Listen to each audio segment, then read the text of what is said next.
ไรแม่แล้วใครแน่แล้วบอกเราว่าบสบาย ลาย เอาบอกกับปูเค็ม เอา น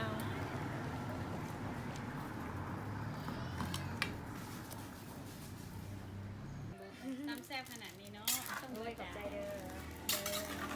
เซนามอนนี่ค่ะคาเซลมา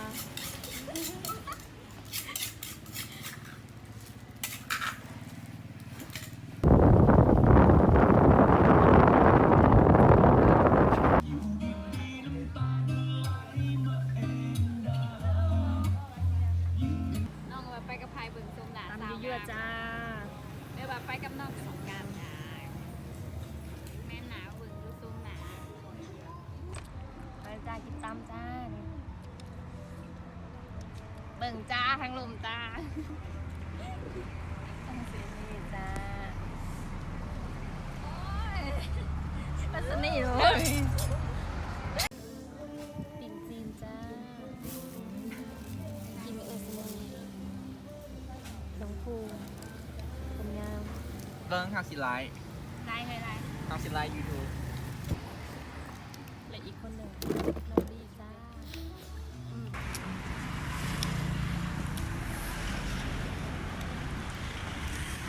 เฮ้ยบึกดีจ้าแบบเดินสังโว้ยเนี่ยไทยป่าเมิด มันต้องแบบนี้ ก็แบบนี้ว่ะโอ้ยใกล้เกินบังเมื่อแล้วค่ะหันเลยคุณดาแขกรับเชิญคุณจ้ำเนี่ยคุณจ้ำแม่คุณสวยมาเปิดคนมาเลยสนี่แต่กันน้องบีเอาไปใส่เลยน้องภูป้าไปเบิ่งบ่อบีอาการมาค่ะไปเริ่มเลยจ้าเริ่มเลยฮะมาในๆว่าโอ๊ยทางไม่ใช่เหตุการณ์ทางเบามีผู้หล่อเศร้า แต่ละขู่เขามีในกล่องเขามาขายกล่องที่ขู่เพราะมันขู่หาได้เป็นร้านเลยแต่ เศร้าอยากเห็นที่ตลกเลยที่ค่ะที่ตลกผักเศร้ามันผักตีนี่ก็สวยผู้ชายรอๆออกอ่ะถ่ายอันนี้แหละทำให้ทางแบบผู้ชายรอเธอทางแบบผู้ชายรอเธอครบขอบครัวเลยจ้าการ290เลยวิถืองง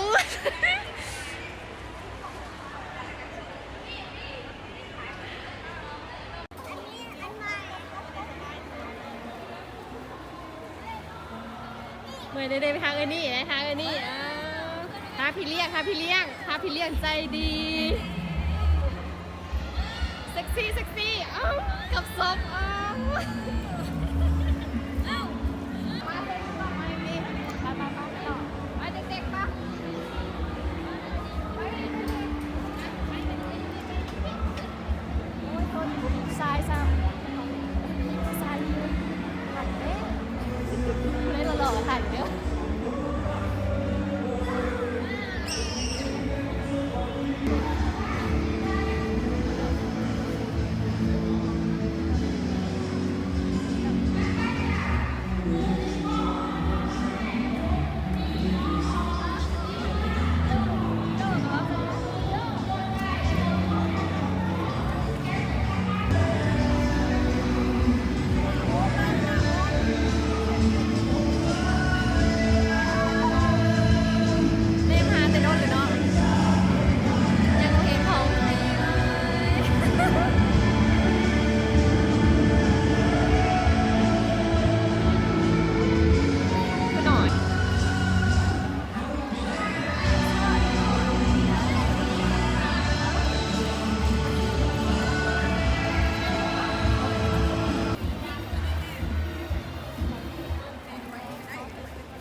พามาซีม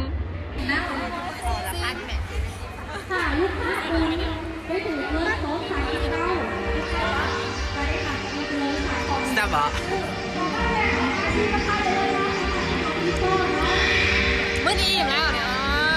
เยอะๆจ้า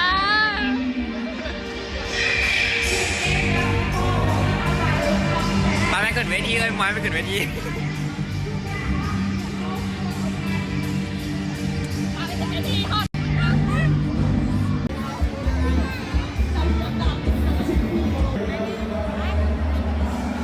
เดี๋ยวจิ้นยังขายไปแล้ว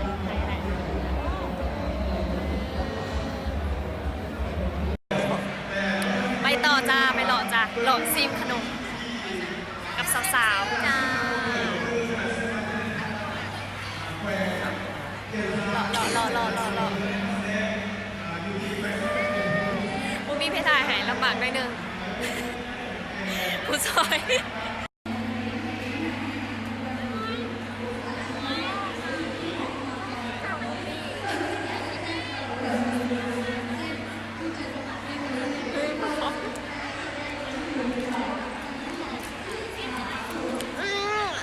อร่อยมากพูดไปไหนพูดไปไหน แซ่บ ทรายเป็นบอสแซบค่ะทรายบอสแซบ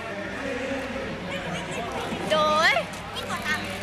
น่ะตามันจะกินเจ๊สิตายตามไม่กินอีกแล้วตามมันมีซอสตามเป็นกระดาษหกเต็มเลยเดี๋ยวกับน้ำน้ำอันนี้คืออะไร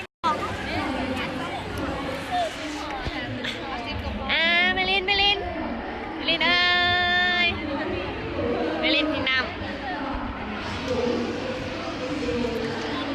ป้าเบื่อเลยเขากิน แซ่บ กินแบบแซ่บเวอร์บางน้องน้องเบื่อกินนะกินกับใกล้อีก ว่าจะมีมอสแต่ตั้งใหม่ หยุดเมลินป้าทรงผมน่ารัก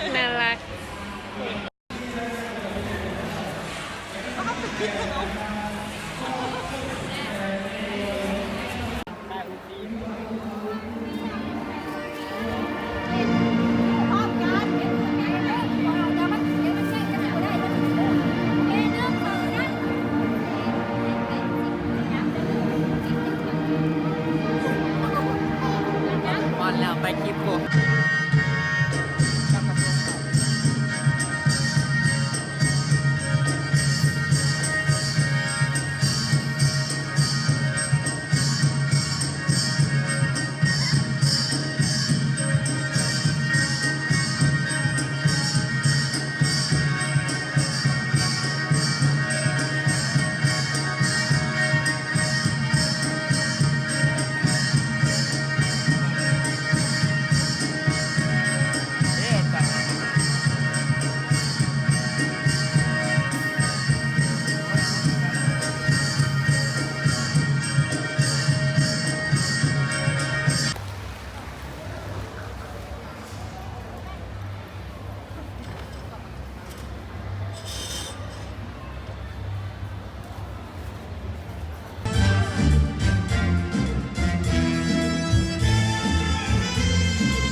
เขาเอซันนี่ ผมเมื่อปะเขาแล้วทอดโมงกลับแล้วจ้ากลับบ้านได้